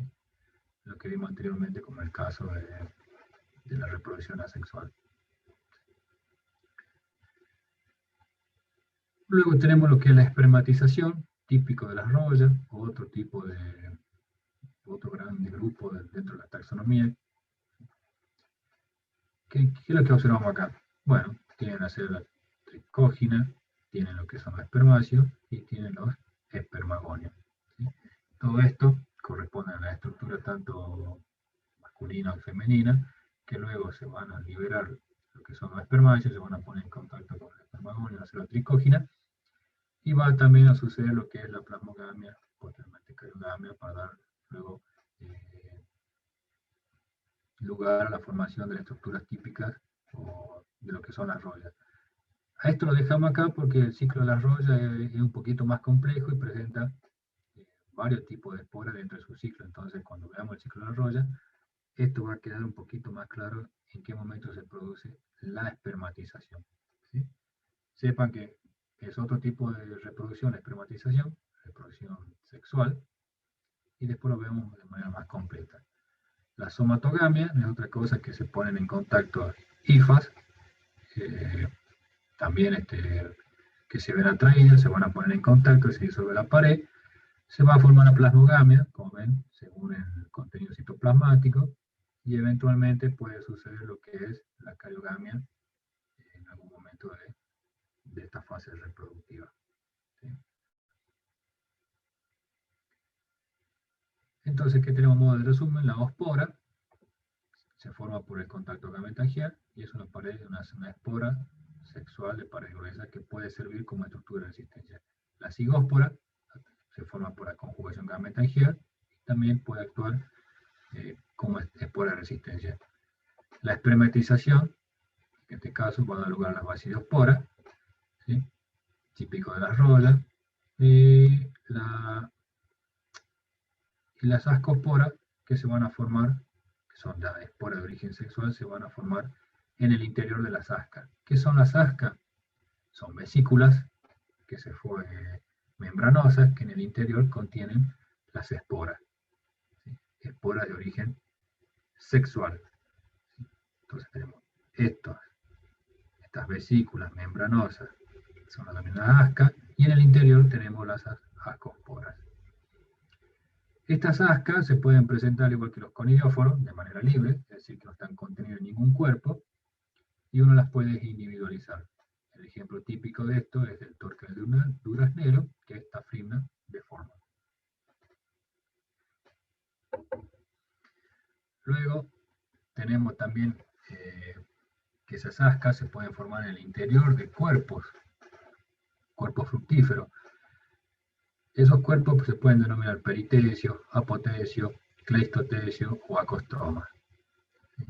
Hablamos de peritesio cuando se parece mucho a lo que es un pinillo, una estructura globosa, ¿sí? que puede presentar un cuello más o menos alargado, que tiene un ostiolo, ¿sí? Un orificio por donde van a salir las esporas, pero que la particularidad, y para diferenciar de un pinillo, es que los peritesios en el interior tienen esas vesículas denominadas ascas con sus respectivas ascosporas. Entre cada asca hay hifas estériles denominadas paráfisis. ¿Sí? La función de las paráfisis es acompañar en el crecimiento y maduración de las ascas, ¿sí? Y en la parte del cuello tenemos también hifas estériles denominadas perífisis, que en algunos casos algunos autores indican que la función de esto es de mantener cerrado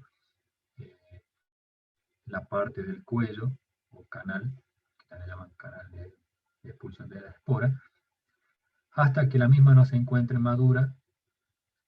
La parte del cuello y el ostiolo va a estar cerrado por las perífisis. Una vez que las ascas con sus respectivas ascosporas han madurado y están listas para liberarse por estímulo ambiental también, las perífisis se deshidratan y se retraen, dejando este camino libre para la expulsión de las esporas.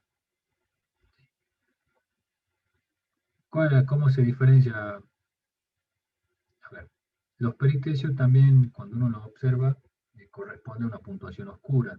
Es decir, que si uno observa una puntuación oscura y ve un cuerpo globoso, no lo puede diferenciar rápidamente entre un peristecio y un pinillo. La única forma de poder diferenciarlo es romperlo y observar lo que tiene en su interior. Eso se hace bajo microscopio y podemos decir si se trata de un pinillo o de un peristecio. En el caso del peristecio, tiene ascas con ascosporas. En el caso del pinillo, vamos a observar solamente conidios. Este es el ejemplo típico de Aforte citri, que es la fase sexual de lo que es Philostita citricarpa, que es la mancha negra de los cítricos. ¿Sí? Es decir, que la mancha negra de los cítricos presenta las dos fases, una fase asexual, donde vamos a observar pinillo, y una fase sexual, donde vamos a observar peristecio. ¿Sí? Luego tenemos otro tipo de estructura denominada apotecio. El apotecio es una estructura también a modo de plato, ¿sí? Como estamos viendo acá toda esta parte de arriba, que puede poseer un pie, y en algunos casos no lo posee ese pie, y va a depender ya de la especie que estemos, la especie del hongo que estemos haciendo referencia, pero que en ese plato vamos a encontrar ascas con sus respectivas ascosporas, y entre cada una de esas ascas con sus respectivas ascosporas vamos a encontrar paráfisis, que cumplen la misma función que en el peristecio, acompañar en el crecimiento y maduración de las ascas. ¿Sí? Esto es un corte transversal de lo que sería un apotecio, donde vemos todo lo que es el tejido estromático o fúngico, un color más oscuro. ¿Sí? Vamos a ver acá, no se diferencia muy bien, pero las ascas en ese plato, y dentro de cada asca, las ascosporas. Aquellos que sean más curiosos van a leer que las ascosporas se encuentran generalmente dentro de las ascas en número de 8. Bueno, eso es un modo general, en algunos casos contiene más. Van a leer también que las ascas, que son estructuras membranosas, también tienen ciertas características. Si tienen una doble pared, si es una pared simple, si son operculados o no lo son, si es como es la fórmula de ese opérculo, pero son ya características muy particulares que no vienen al tema ahora o al caso. Sepan que sí, no son todas iguales y presentan características, pero que no, para nosotros no es tan importante. Por eso digo, para aquellos que sean más curiosos, van a encontrar que tienen más características estas estructuras. Por ejemplo, dijimos que pueden presentar ese pie, como el caso típico de Sclerotinia sclerotiorum, ¿sí? Que en este caso es un esclerocio y que ese esclerocio ha germinado de manera carpogénicamente. Quiere decir que germinó formando un cuerpo de reproducción sexual, ¿sí? El apotecio. ¿Sí? Todo esto es un apotecio. En el caso de... ¿Cuál era la...? No olvidé. En alfalfa había una enfermedad que también presenta apotecio, pero que no presenta el pie. Es típico también observar un apotecio chato. ¿Sí? Y eso lo observamos en hoja. Como para que tengan una idea. No me acuerdo el nombre de la enfermedad. No importa. Pero bueno, esto es un apotecio, ¿sí? Que germinó desde un cuerpo de resistencia, que es un esclerocio de manera carpogénicamente. Otra estructura también de reproducción sexual. Disculpa, Bruno, ¿no era la viruela de la alfalfa? La viruela de la alfalfa, sí. Sí, pseudopecisa, sí, medicae, creo. O tifoides. Así Sí. es. Así es. Gracias, Luis. Luego también tenemos otro tipo de estructura que se denomina cleistotecio cleistocarpo, que son cuerpos globosos, oscuros, que también cuando los observamos sobre el tejido vegetal corresponde a una puntuación oscura, pero que en su interior presenta las ascas con sus ascosporas, que acá también que se rompió, y que emergen las ascas, y en el interior de esas ascas, de manera más circular, las ascosporas. ¿Cuál es la particularidad de este cuerpo?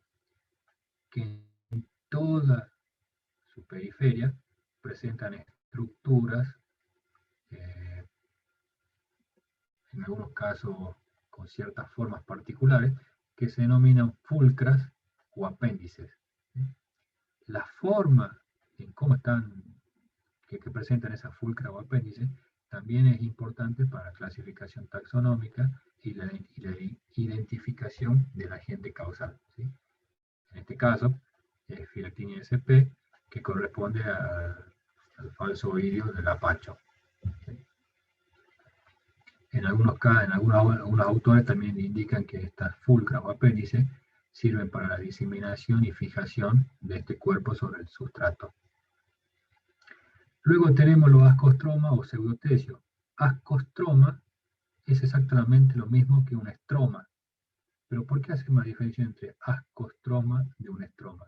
Dijimos que el estroma era tejido fúngico que podía servir como cuerpo de resistencia y que era un tejido organizado. Cuando ese estroma puede formar un cuerpo de reproducción sexual, se lo va a denominar como ascostroma. Simplemente el asco viene porque es típico de los ascomicetes, de aquellos hongos que forman ascas. De ahí viene el nombre de ascostroma para diferenciarlo de un estroma. O también lo van a encontrar como un pseudotecio. Pseudotecio porque se parece mucho a un peritecio. ¿Sí? Su forma. ¿Y por qué se parece mucho a un pseudotecio? Porque dentro de ese estroma van a formar cavidades que se van a formar en el lugar de esas cavidades se van a formar estas estructuras globosas parecidas a un peritecio. ¿Qué contiene ese cuerpo o cómo está formado ese cuerpo dentro de las cavidades? Es esa misma. Ascas con ascosporas y donde también podemos encontrar algunas parafisias.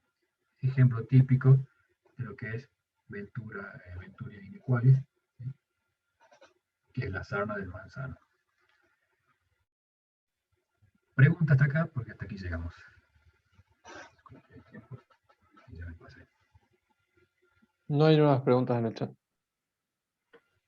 Bueno, si no hay preguntas en el chat, llegamos hasta aquí. Lean lo que es el complemento teórico de hongos, les va a servir, y sobre todo después les va a servir poder interpretar lo que es la parte de taxonomía. ¿Sí? Si no leen la parte de morfología no van a entender nada de lo que es taxonomía, porque ya hay un resumen de todo lo que vimos para poder hacer esa clasificación. Así que bueno, espero que les haya gustado la clase, chicos, y si no hay preguntas, hasta aquí llegamos. Genial, Bruno. Bueno, muchas gracias. Bueno, gracias a ustedes. Nos estamos viendo, chicos. Buen fin de Buen semana. Chao, chao.